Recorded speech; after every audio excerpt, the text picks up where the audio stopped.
Château-Arnoux-Saint-Auban est une commune française, située dans le département des Alpes de Haute-Provence, en région Provence-Alpes-Côte d'Azur.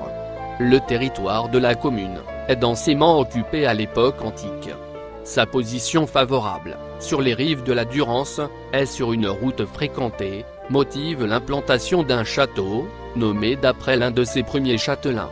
Château-Arnoux, Roche-Arnoux, sous la Révolution, reste une simple commune rurale jusqu'au début du XXe siècle. Sa situation, loin des frontières, protégée des invasions, par les Alpes, et dotée d'une liaison ferroviaire, motive l'installation d'une importante usine de fabrication d'armes chimiques dans le village de Saint-Auban, pendant la Première Guerre mondiale, ce qui change son visage, jusqu'à nos jours, près d'un siècle après. Aujourd'hui, le nom de la commune tient compte de cette dualité, village médiéval d'un côté, ville industrielle de l'autre, dont l'usine Arkema fait courir des risques nombreux, depuis les premières pollutions de la Durance, mais apporte la prospérité à tout le canton. Le château, qui abrite actuellement la mairie, est classé de multiples fois. Le nom des habitants de la commune est jarlandin, à Château-Arnoux, du nom des fabricants de jarres, est Saint-Aubanais, à Saint-Auban. Château-Arnoux-Saint-Auban se nomme Castellarnoux-Saint-Auban, en provençal, selon la norme mistralienne. La localité apparaît pour la première fois dans les textes, en 1182, Castrum Arnulfium. Le premier mot signifie « village fortifié », suivi du nom d'un des premiers seigneurs, nom d'origine germanique. Le second est le nom d'un martyr anglais du IIIe siècle, Albanus de Verulamium. La commune de Château-Arnoux a pris le nom de Château-Arnoux-Saint-Auban en 1991. Aucune des 200 communes du département n'est en zone de risque sismique nul. Le canton de Volonne, auquel appartient Château-Arnoux-Saint-Auban, est en zone AB, risque faible, selon la classification déterministe de 1991, basée sur les séismes historiques, et en zone 4, risque moyen, selon la classification probabiliste UZ8, de 2011. La commune de Château-Arnoux-Saint-Auban est également exposée à 3 autres risques naturels, feux de forêt, inondations, dans la vallée de la Durance, mouvements de terrain, certains versants sont concernés par un aléa, de moyen à fort. La commune de Château-Arnoux-Saint-Auban est également exposée à toute une gamme de risques d'origine technologique, liés essentiellement à la présence des usines Arkema, à Saint-Auban. Elles produisent des solvants chlorés, et du PVC. Le risque industriel, l'usine Arkema de Saint-Auban étant classée Seveso, seuil haut, le plus haut des 4 degrés de la classification. Celui de transport de matières dangereuses, pareil. Routes et canalisations, ces produits étant des matières transportées alimentant les usines Arkema, ou des produits finis en sortant. Les voies d'approvisionnement et d'exportation sont la voie ferrée, avec la ligne Lyon-Marseille via Grenoble. La route nationale 85 qui se connecte dans le département notamment sur l'ancienne route nationale 100, et l'ancienne route nationale 96. L'autoroute A51. La canalisation Transalpes, qui transporte de l'éthylène, entre Saint-Auban et Sisteron. L'éthylène est une matière première de fabrication du PVC. La canalisation transéthylène qui transporte le même gaz inflammable entre Saint-Auban et Montfuron. Ces transports variés ont déjà donné lieu à 2 incidents.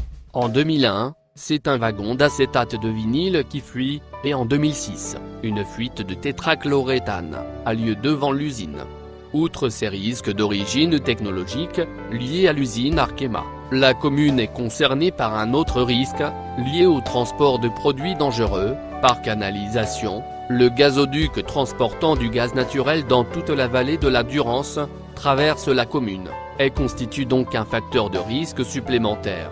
Enfin, le dernier risque d'origine technologique est lié à l'éventualité d'une rupture de barrage. En cas de défaillance du barrage de Serre-Ponçon, toute la vallée de la Durance serait menacée par l'onde de submersion.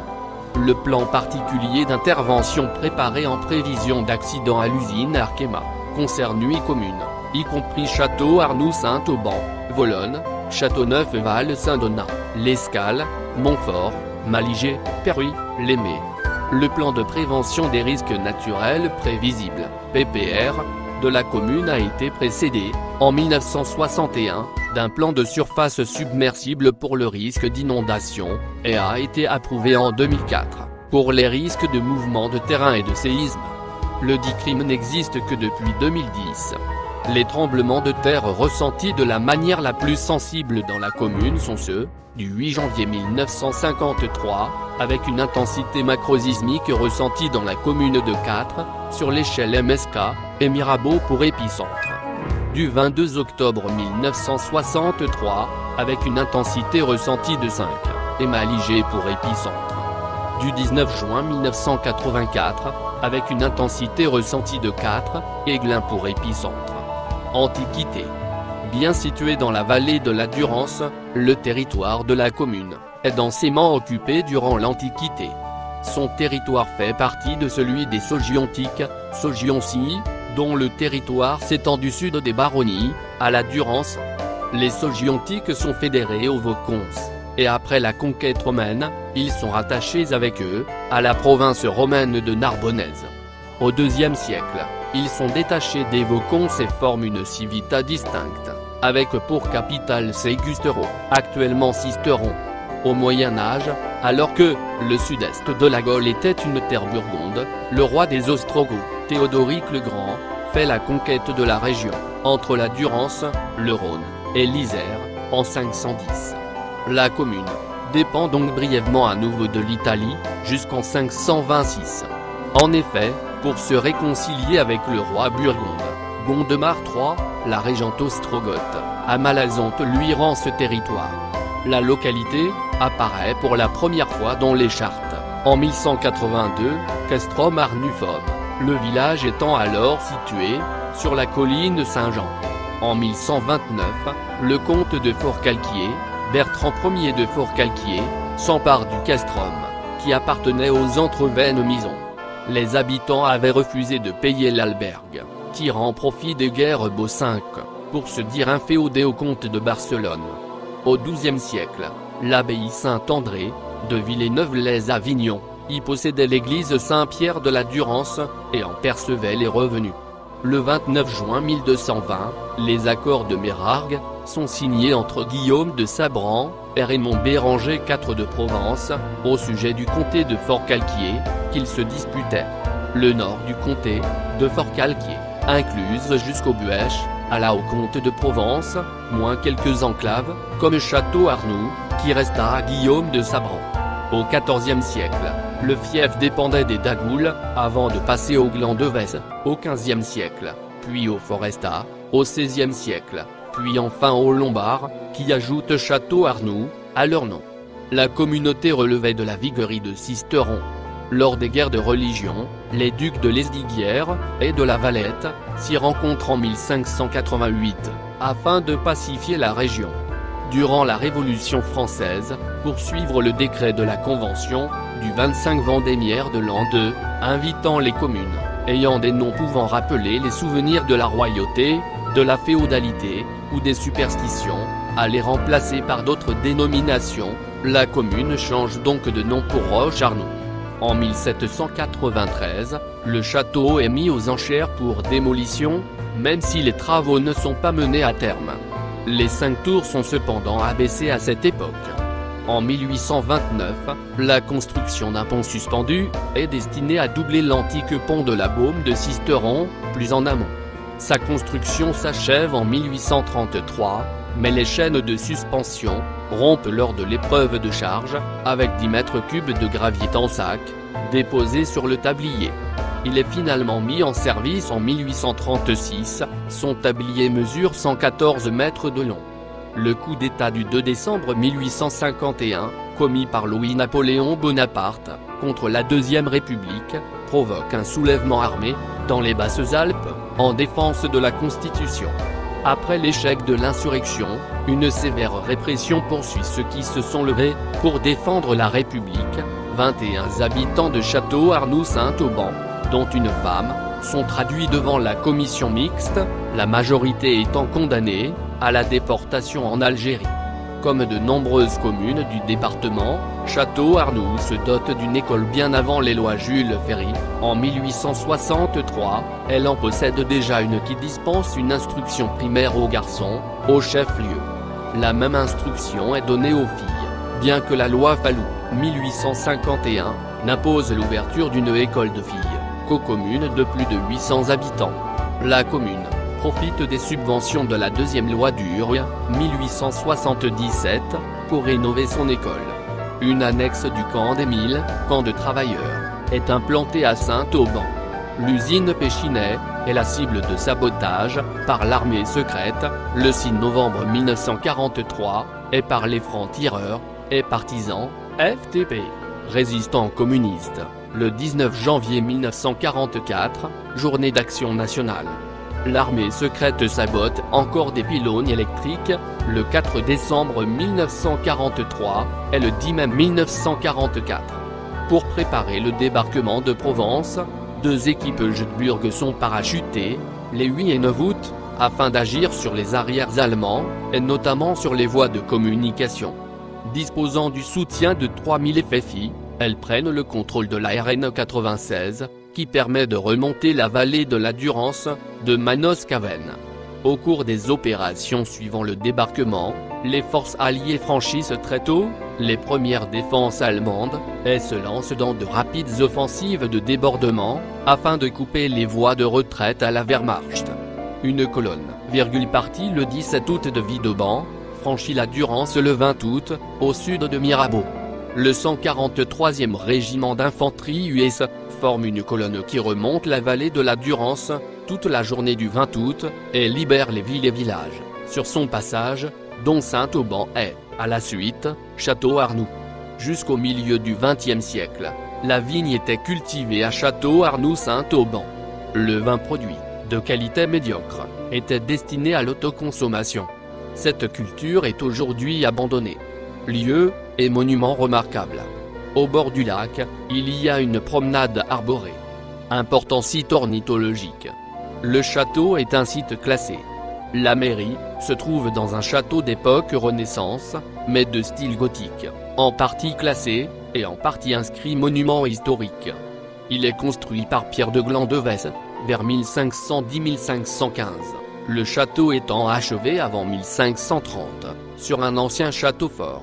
De l'ancien château, subsistent des meurtrières bouchées, et une archère canonnière, dans l'une des tours.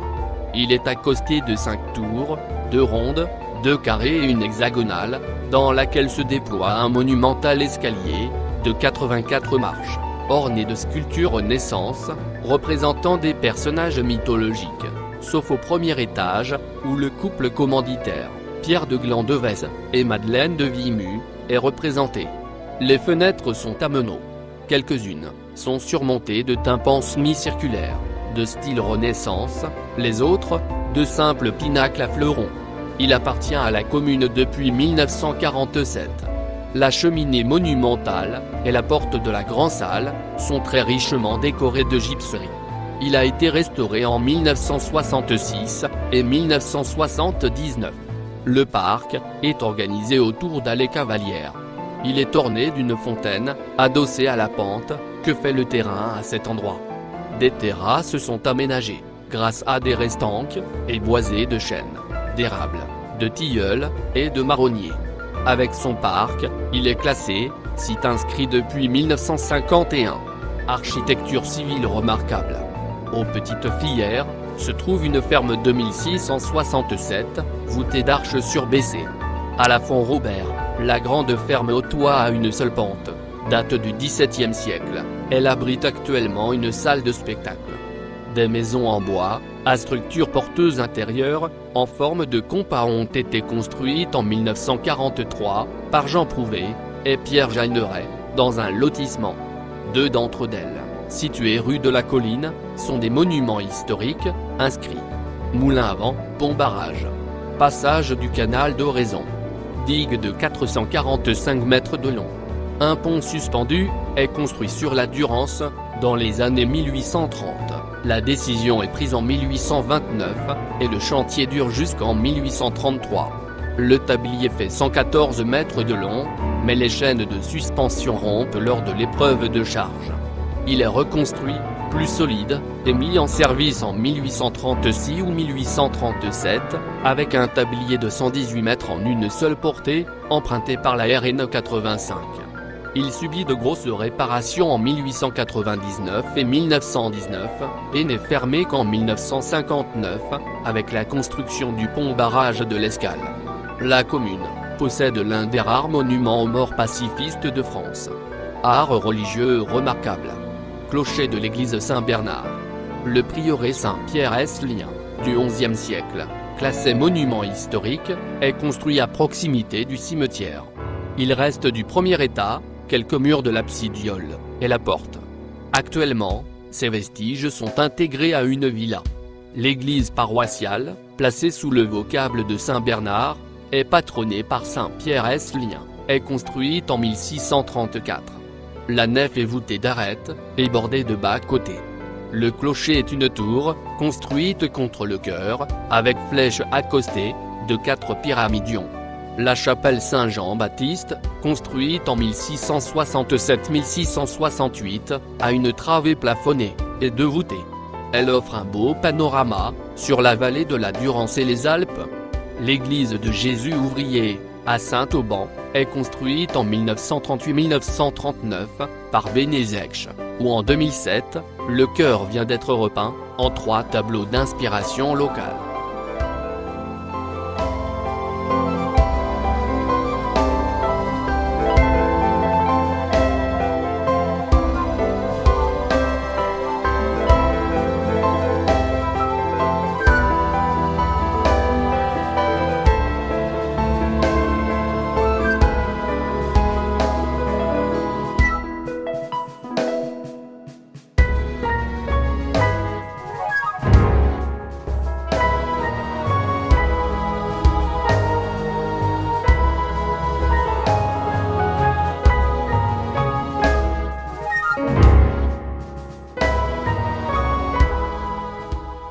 Mes sources proviennent notamment de Wikipedia.com. Les images produites proviennent soit de la toile, soit de mes collections personnelles. Ce texte est interprété par Mathieu, ma petite voix de synthèse préférée, grâce à Text Speaker, de la société d'Ezquechart.